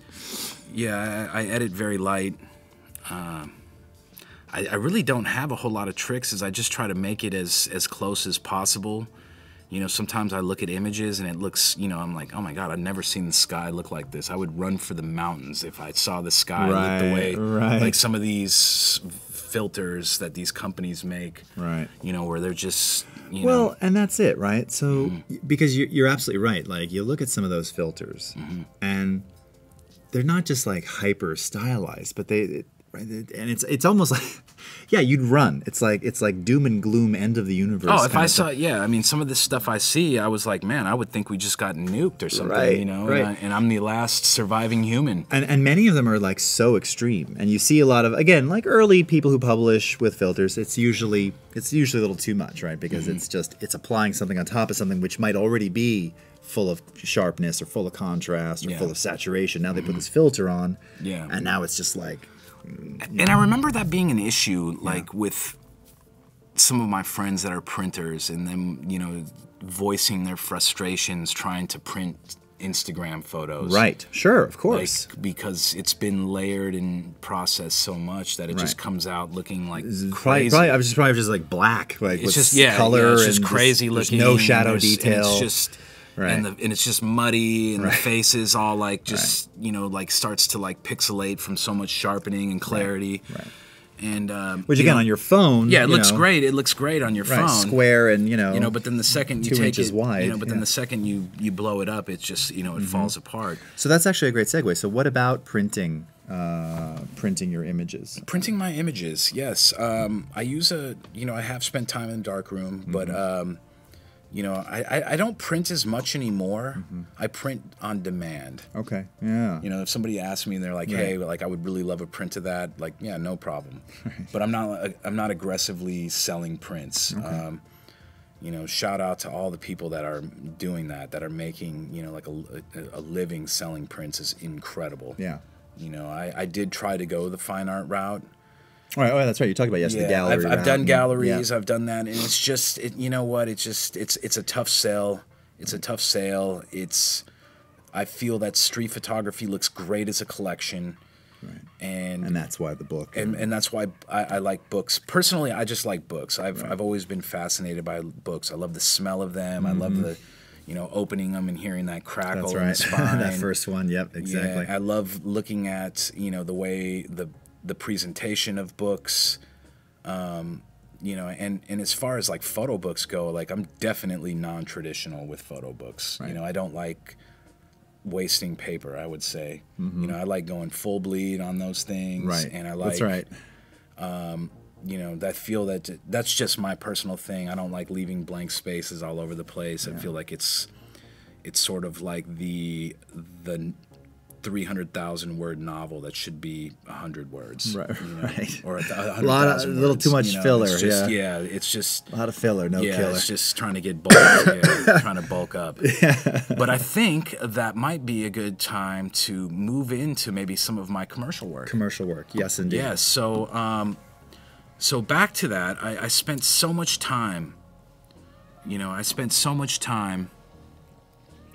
Trying to figure out how am I going to turn this into a career. And what I thought was the solution at first was fine art prints. Right. So what I have here is these photographs here. These go back to 2009, 2010, I think. Okay.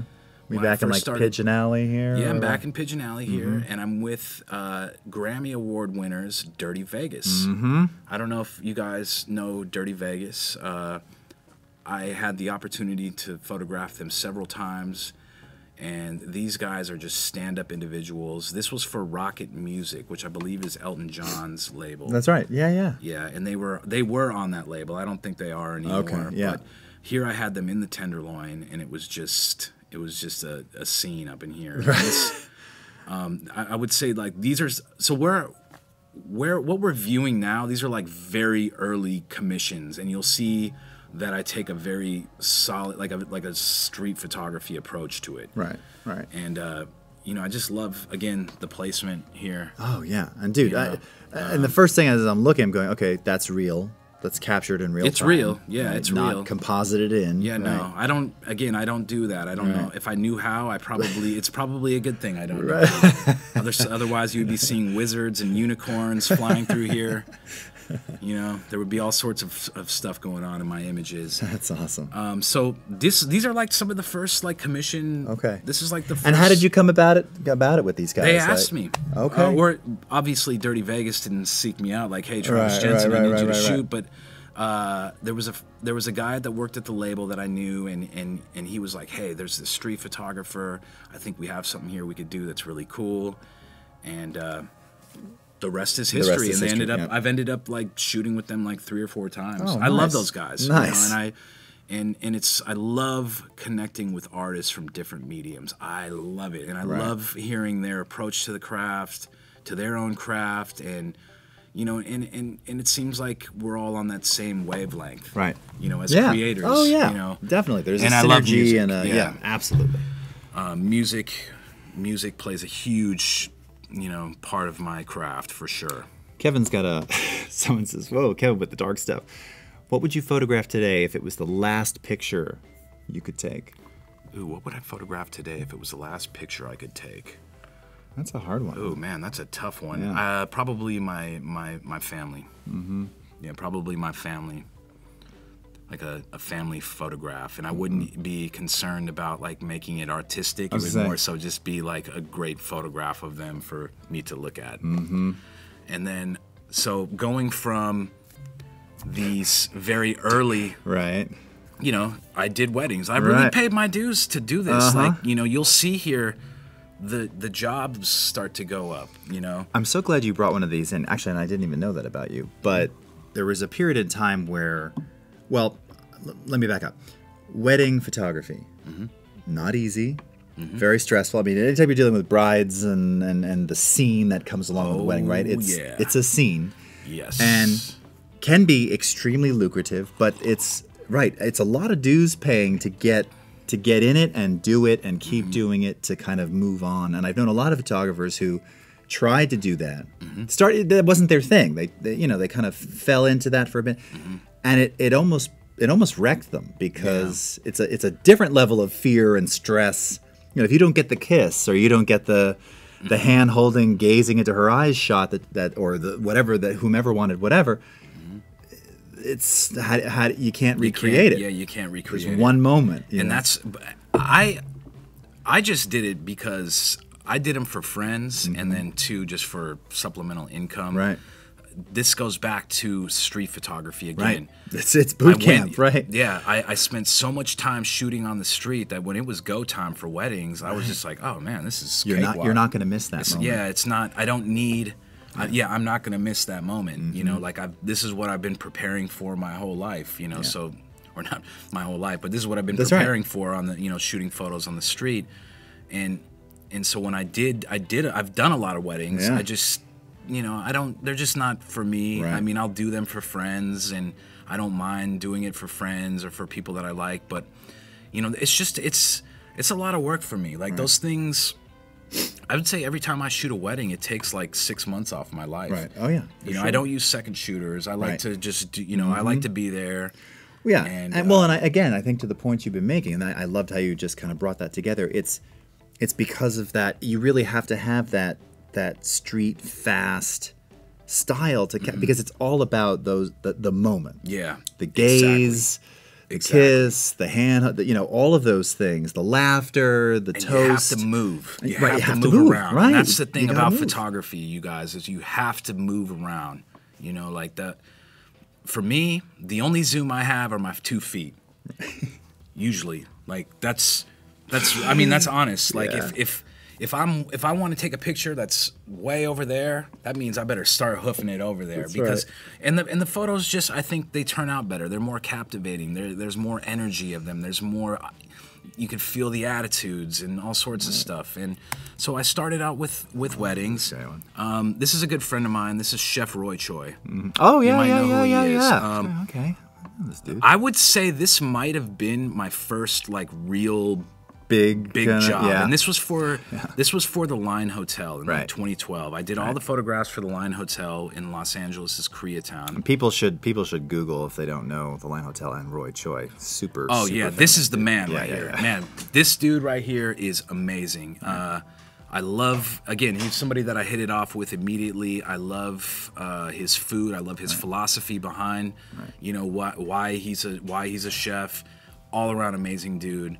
I think he doesn't like this picture, but they use it all the time. Again, for the Line Hotel, I'm using my friends. Yeah. This is a gentleman I've known since I was in 7th grade. Really? Yeah, this is one of my friends. Shout out to Chuck Doom. I wouldn't be surprised if he's watching this. But yeah, again, I always use my friends. Right. This is somebody I've known since I was in 7th grade. Oh, wow. And here we are at the Line Hotel again. They emptied out the pool, which was just sludge in here, but we had it cleaned out so that we could go for this. Nice. And this is one of my childhood heroes, Eric Dressen, who you might know from Santa Cruz Skateboards. Look at that, dude. A lot of people say that we look like brothers. You can't really tell in these pictures here, but we do have some similarities. But this was like one of my childhood heroes, and here I am, like in this pool, like shooting pictures of him in his natural environment. So it was pretty sweet. That's awesome. Back to some more weddings, and again, it's that look, right? Yeah, you'll notice with me, I like going through trees. I was gonna like say, shooting yeah. Like more foliage, the better. Like distractions in the way, bring it on. This was for an Acura campaign. Look at that, dude. Again, Acura hit me up and they were like, "Hey, we'd like you to take this new TLX out and do your thing." So I went to the desert with some friends, and here we are in an abandoned service station. And this was actually a Candid. Like it was kind of a chaotic scene, as you could see, like the trains just ripping by, right? And like this was Candid. Like she was just kind of like, "Whoa, whoa," you know? Right. Here is my friend Rasta Dave. Yeah, on top Rasta of the Dave. TLX. I think Rasta Dave's going to be in here tomorrow with me. I'm about 99.9% certain. And if he is, you know, I'm gonna show you. We're gonna do some shots. We'll do some live shooting. Yeah, we'll do some live shooting. So, shout out to Rasta Dave. I'm sure he's probably checking this out, but I'm not certain. This is. But yeah, they use this. This was for Acura. They use this. 5D. This one. Yeah, this was the 5D. Yeah. 5D Mark II. Yeah. But look at that sky. I mean, and this is deep in the Nevada desert, the high desert. I personally am a big fan of the high desert, like past everything northeast of Reno. Okay. That's my territory up there. Like Winnemucca, Lovelock. Oh, okay. You know, some of those Battle Mountain, like those are some of my those are my haunts over there. Those are the spots that I like. Nice. This was something I had done for Budweiser here. Oh wow. Yeah. And again, these are all friends. These are people I know. I hit up my friend and I was like, "Hey, like, do you know some people?" And oh yeah, man, no problem. You know, and you could see that these aren't models. Like they're really like legitimately like having a conversation. But again, that photo, man, it's the joy and it's the product placement. I bought a case of beer and I was like, "Let's do this." You know, I don't personally drink, but that's I had a great time. That's right. Yeah. That's another great one. I don't remember what this was for, but I liked this. Nice. You know, I liked it. I can't really say what this was for, but but this was I really like this because this looks like a painting. I was gonna say it actually looks it looks composited. Yeah, I know it isn't. I've seen this emulated a lot since I've done this. Like I saw like a lot of people like went and, and took this. What image. makes it too is you've got that reflection on the bar counter there of that sky. You know. This was for another campaign. I do know how to I can take pretty pictures sometimes, you guys. Sometimes. And in color. Yeah. And at night. And at night, And in color and at night. Right.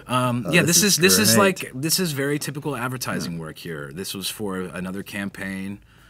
A lot of people, when I show them this kind of stuff, they're just like, "What the heck?" Like I had no idea that you knew how to do that. And a lot of companies will hire me to do not only the interior exteriors of a hotel, but they'll like say, "Hey, go out and canvas the neighborhood." Right. Lifestyle. You know, go out and get and get those lifestyle shots. You know, this is very San Francisco here. You have the F Market train with a bunch of cyclists running through. This is kind of the slick streets. You know, it's damp. The smoke's gray, dark sky. The ambient light just kind of hanging here in the fog. And I love this effect that the rain had on this. Oh, yeah. I'm going to tell you this, man. That first 5D Mark II camera that I had and I used for like 10 years Oh almost. yeah. Oh, it's I beat the heck out of that camera. Yeah. Like I was telling somebody I had that camera submerged in water in Iceland. Right. And like it's still like was firing. it was still kicking. And I still used it for campaigns. You know what's hilarious again too? Nicole was saying today, just before you, that because she's got a Mark III now. I just recently upgraded to the Mark III. Oh, isn't that funny? Just like literally like 3 weeks ago. Oh wow. Okay. And she was saying that, I mean, and she said, you know, honestly, all the new bells and whistles on the 3, and of course even the 4, but on the 3, like that doesn't so much interest her. It's like she had it also a long time, and she just kind of needed to upgrade, and that was Yeah. the next progression. I could feel mine was going Right. Like it was getting jalopy. Right. you But know, the camera itself and what she's using on the 3 now, it's really the same functions. you know? Yes. Yeah, it is the same functions. It Yeah, is. yeah. And I'm a big fan of that one camera, one lens. Yeah. You know, I'm a huge fan of that. It's like know your camera. Right. So what's your chosen lens on the 5D? On the 5D, my chosen lens, my go-tos are the 16 to 35. Oh, okay. One of my all-time. The Yeah. f2.8. Yes, that lens is One of my all-time amazing. faves, and Yeah. I'm a Nikon guy now. you're a Nikon I was, guy, I was okay. brought over. Because when the video boom of the 5D happened, I had a 5D and a 7D. Okay. And then, you know, got an offer I couldn't refuse to move over, and oh, that's amazing. But the 16 to 35, the 24 to 105 f4. That's a good lens. That 24 to 105 f4, I sold that to buy the 24 to 70, and it was the worst mistake I ever made. That's right. 24. That, yeah. yeah, you guys, the Canon 24 to 105 F4. even though it's only f4. I know, and people say f4. Yeah, it's in my opinion and yours, Yep. it's significantly Yep. better than the 24 to 70 in my opinion. Yeah, I think so too. I've had like weird focusing issues with that 24 to 70, and I know I'm not alone. Like Nope. where I'm like, man, Some people were saying it in the chat earlier today. yeah, like I've had weird focusing issues with that where Mm-hmm. I have everything dialed in. I have the shutter speed like at 2/50th of a second, and I even pull up like where the focus hit, and Right. it's still like kind of is not some as softness, sharp. right, yeah. And I do not, and that's been a complaint for me with that lens since day one. But I still, Interesting. I don't trust it without a flash. Right. I do Okay. not trust the 24 to 70 without a flash. Interesting. I don't. Yeah. And I only use it for, when I use a flash. Right. Some of this stuff here is from Bacardi. Oh, I nice. went to Okay, I was gonna say. They sent me to Atlanta to photograph Meek Mill. Oh wow. Yeah, Look at that. And I remember this was a very tense. This was a tense situation. Really? because there was a lot of like rap beef at the time, and there still is. Okay. But he was like having some particular beef with somebody in Atlanta at the time, and then he's performing. He's in performing Atlanta. there. Okay. And this was, and even though I was there with Bacardi, this is as close as I could get. Because if I tried to get any closer, I would have his squad would just like back off. Right. Right. Yeah, and Interesting. yeah, so this was as close as I could get. But I actually like it because, it has some context in here. Yeah. This is some work that I did for KQED. This actually Mm-hmm. was a billboard, I don't even think this is the correct image. I literally was grabbing these, but Right. this was a billboard at on buses, on trains, on buildings. This was also for KQED. This was for Start the Conversation. All right. I love working with companies like KQED too. Mm-hmm. Like they're some of my favorite projects are those. Like they're not the biggest paying, but they're the most rewarding. Right. Like for example, this was just pairing people from just extremely different Backgrounds, right. and just sparking a conversation. Right. And that's really what I do with street photography. Like I'm photographing people, sometimes I have nothing in common with them. Right.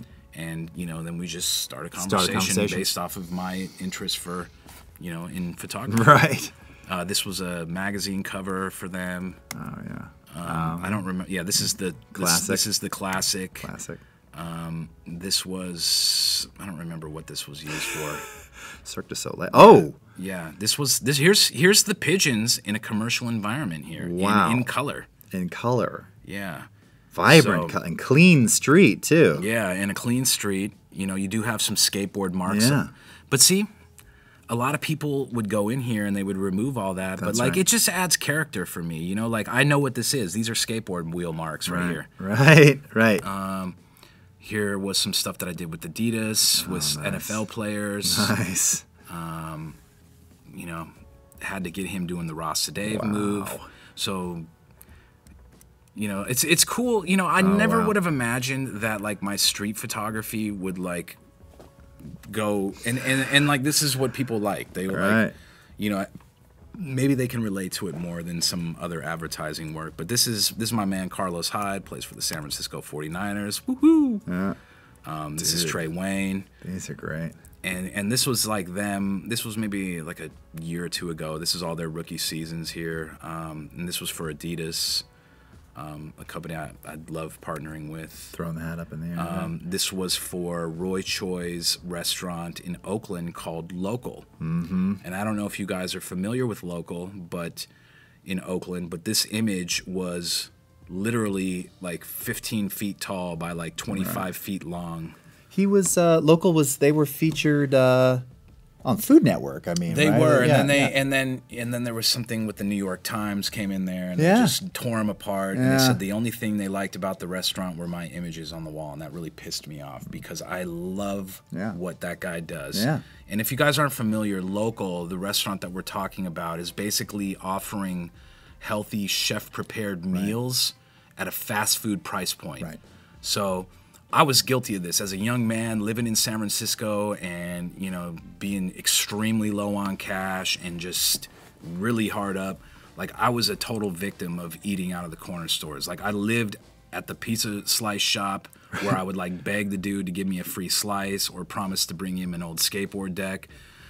Or else I was, you know, eating 99-cent Little Debbie's out of the corner store. Like, I'm not even kidding you. So, for me, like, personally, like, this meant a lot to me because here you're going in, you're getting a healthy chef-prepared meal all at a McDonald's price point. Right. And I'm with that. Yeah. So in coming up with the concept for this is we needed to figure out, like, what defined Oakland. And so I started kind of thinking, I was like, oh, the Scraper Bike guys. And these are the Scraper Bike.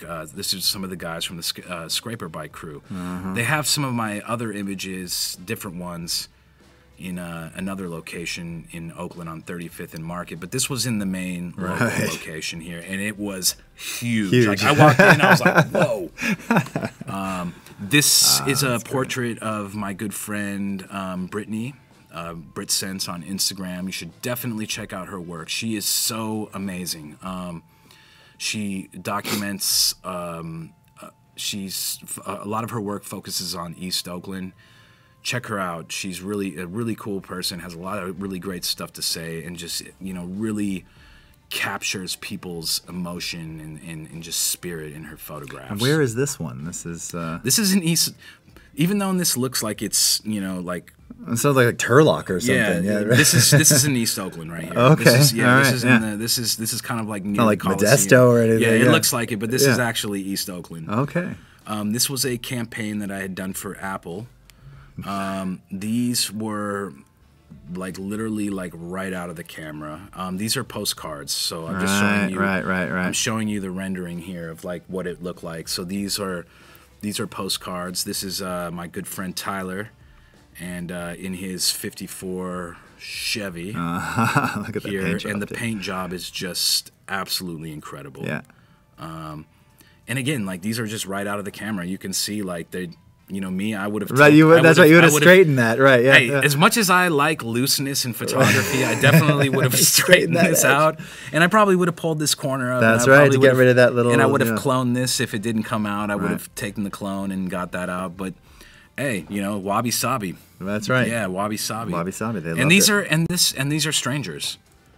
This is a good friend of mine. These are actually friends. But again, as you can see, like, this is right out of the camera. Oh, yeah. They wanted to go with that raw look and relying a lot on light, you know, an understanding of light. Wow. Again, this is one of my good friends that I've known since I was in like a sophomore in high school. Okay, so this shot, how many takes? It wasn't that many. I would say maybe 10, 15. I had already envisioned this photograph. And were you locked down or were you handheld at this point? I was handheld. Okay. I was on the ground with the iPhone, and I was just like trying to, and it was hard because I think that from what I remember, the iPhone shoots everything at 2.8. Yeah. It shoots everything 2.8 or at 2.2 or or something like Yeah, that. yeah, Yeah, it's yeah. like something where, you know, I really, it's rare that you see me Right, in those in right, that range. right. And so I remember, you know, kind of having some issues with like motion, but then this Right. one I remember it just, and I love like. Well, that's what I line mean. goes Again, through dude, the there. line, like, to get it, Yeah. not only is he centered Yeah, between the road and the city, but, right, his arms are kind of floating along the power line. And I just, you know, and again, I try to use my friends as much as possible. I love, for me, most of the satisfaction I get is seeing my friends after like, Right. oh my God, I'm on an Apple postcard, or That's like, right. oh my God, like, I can't believe I'm on this campaign. Like, that's where my satisfaction comes from. Right. You know, it's not really, I think as photographers, like, most of us are kind of the mindset of like the rear and the gear. Right. You know, Right, like right, I kind of like being behind the scenes Yeah. a little bit more. Like I don't, you know, maybe I just wasn't meant to be on the other side of the lens. But you know, I like being behind the scenes. And there's a saying from, I believe it was Full Metal Jacket. You know, I like to be in the rear with the gear. That's right. and they were photographers. Remember, they were journalists. Oh, yeah, of course. And so there's nothing I love more than just putting my friends up like that. Like, hey man, like you're on an Apple postcard, and you know, and they're happy. They've been compensated right. for Yeah, it and yeah. everything. Again, this is a good friend of mine, Brett Walker. He has a coffee shop in the Tenderloin called George and Lenny, which is like a photographer hangout. I stop in there Really? all the time. It's a photographer hangout. Yeah, if you're in San Francisco, swing by George and Lenny on Turk Street. It's on like Turk and Larkin. It's in the heart of the Tenderloin. It's right in ground zero of the Right. Tenderloin. It's a great vibe, great atmosphere. Tons of photographers and other artists hanging out in there, just sipping coffee. It kind of has like an old school like North Beach. Right. I was gonna say little North Beach. Yeah. Again, wow, look at hey, this is my friend Kenny. And this is random. Like I ran into this is a friend of mine, and I ran into him in the Tenderloin, and this was the day after Valentine's Day, like a couple of years ago, and it's in the Tenderloin, and he was delivering these flowers to somebody who had forgotten to get their significant other flowers. And so there's just this massive you know, so he was like, yeah, like and he told me the story, and I loved it. And again, it's just you know, it brings, that's what makes me happy, is seeing my craft make other people happy. That's really at the end of the day why I do it, is I love like just seeing the joy that it, you know, it brings other people. This was for a study that I had done in Hunters Point, where the individuals that are redoing Candlestick Stadium, like they're turning it into a public space where there's going to be outdoor seating, amphitheaters, and they were like, hey, they were from the UK. I'm not going to name the people. They were from the UK, and they were like, hey, like really help us understand, like why is this stadium so significant? Right. Why are people so die hard, like Candlestick, San Francisco? Right. So they were like, hey, like come out and like show us like what Hunters Point is. And I was like, you really want to know? Like I'm going to show you exactly what it is. Oh wow. You know, and I'm going to show, and I'm not going to hold back. And you know, and it's again, it's like the Excelsior. It's a vibrant community, you know, and it's. Here's one of my really good friends here, a rap artist that I, you know, admire. Now, are you shooting through the glass here, or are you? No, I just have a slow shutter. Okay, like that's where I'm getting these like kind of like whimsical fantasy world. I guess I'm going, wow, it seems too sharp to be shooting through the glass. Yeah, so booth. what I do is I'll use a slight pop. This right. Like, you guys, I'll either use the flash on the Ricoh, or I'll use the I'll use a very small flash on top of the 5D. They make like a 270 EX. Right. And it's little like hot shoe mount. Yeah, and it's literally like the size of a cassette tape. And I just slide that on there, Right. and it just gives just enough fill where you don't, you know, you're not going to just blow everything out. Right. And then I'll bring the shutter down to maybe like, you know, 1/10 of a second or something. 1/10, yeah, 1/8, 1/10 of a second. And then you just get this nice like kind of motion in here. And that's what I love. Well, it feels like music, right? It does. You feel it. You feel him moving, right? Yeah, it does. And I just, and this again was part of that Hunters Point study. And I just, you know, this is just a beautiful moment here for me. Like I love look this. at the expression. You know, the mother-son relationship, and and the train's going by and the sun's going down. Again, this was in black and white because it was just getting dark outside, and I was, the light just wasn't doing the photograph justice, for me. And I'm not one to force color. Like I was saying yesterday, color looks very weird once you start, like forcing it, right, or overdoing it. It gets this weird muddy look, and it's just like, whoa, what is going on here? Right. This was for my friends at Hex Bags. That's awesome. I do all sorts of stuff. Here I'm out in a farm in Malibu here with an alchemist. Yes, with a real alchemist. This lady is amazing. Whoa. Like, as you can see here, Whoa. like, you just don't have these types of, Yeah. Like here, there's two butterflies mating, and That's like right. it's just very on her fingers. Spontaneous. That's right. She's, and with me, she's really got that San Francisco vibe too. Yeah, with the hair and she was just headband amazing. And like for me, like I was a good omen because like I had attracted like a butterfly back that she's really into breeding butterflies and then releasing them into the wild, the monarchs. Yeah. And then with me, she kind of loosened up with me after she saw that the butterflies like kind of identified me as friend. Right. Yeah. So that's and awesome. hey, I respect that's that. Right. I love that. No, I mean, dude. Hey, I love that stuff. Some more work, just shooting through some glass here. I shoot as I make this stuff as I go, man. You know what I mean? I just do it as I go. Oh, this is great. Yeah, and these are just different campaigns I've worked on. Rasta Dave right there, right? Yeah. So I'm using, friend. Here's my friend again. That's right. For an Adidas campaign, right. like for me, that's what I really want to do. Is it's really important for me to include my friends. I've never been like me. It's more about like us, we, like how are we gonna do this, and then I'll have an idea and then I'll run it by the model and then we'll just kind of go back and forth. Right. Now, for something like that shot, especially, does Adidas say, okay, here you're going to feature these red sneakers, and do they give you kind of the style guide or whatever? I was sent the pink shoes with the green and black, with the black pants and the green track jacket, and they were like, do your thing. Okay. So like literally, he and I just like strolled around South Did he Central. just fit the part? Like we just strolled around his neighborhood in South Central, and just made, just had a blast with it. And that's what it is. We just have fun, We just like to go out. I love dragging the shutter. I love seeing lights just go wild. Look at this. Yeah, this was rad right here. This was really cool. So again, this was just me recognizing. Like I was like, hey, there's something here. I was like, why don't you? And he's really into like kung fu and martial arts, and he's a great skateboarder. And I was like, hey, why don't you do something right here? And this just turned out insane. Like, this was maybe in like 3 or 4 tries right here. Right. It just, you got it and you knew that was it. You were done. And it goes back to skateboarding. Like, it's all about timing. Right. You want to get it like at its peak. So as you can see here, he's at his peak point. Yeah. And it's like everything, all the stars are aligned. Right. And it's completely in focus. Yeah, it's tack sharp. Right. And, right.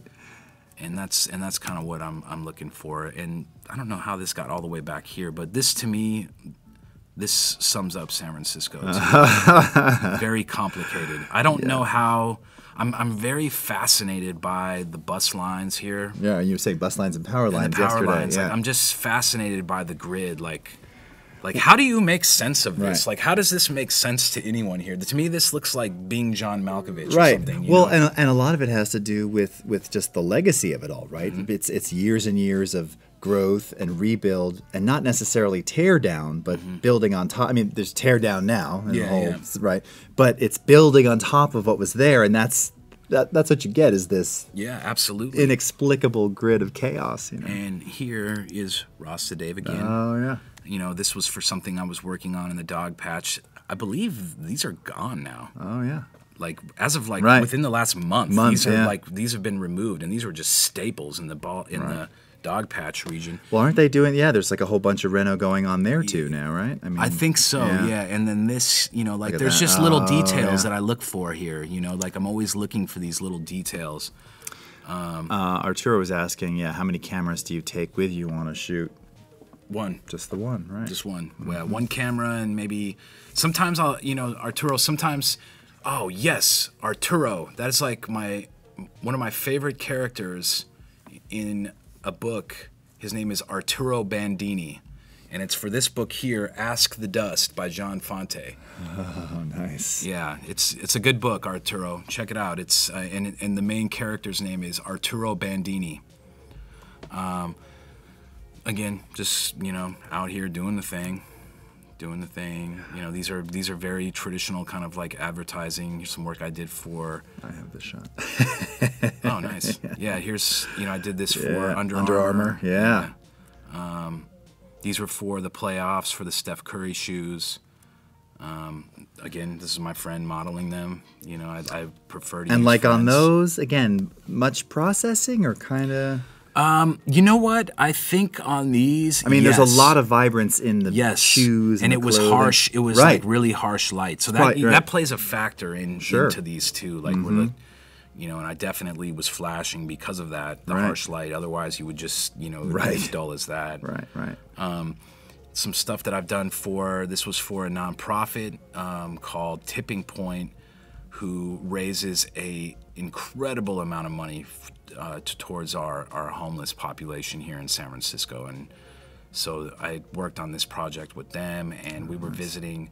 We were some of they raise funds for 70 different nonprofits in the Bay Area. So ranging from, from battered women's shelters to foster homes, foster children, places where foster kids have gone on to college. Right. I was just having my mind blown left and right, and refugees coming in, that were, that all they want to do is work as software engineers, but they're in, the middle of, like a war zone. Right.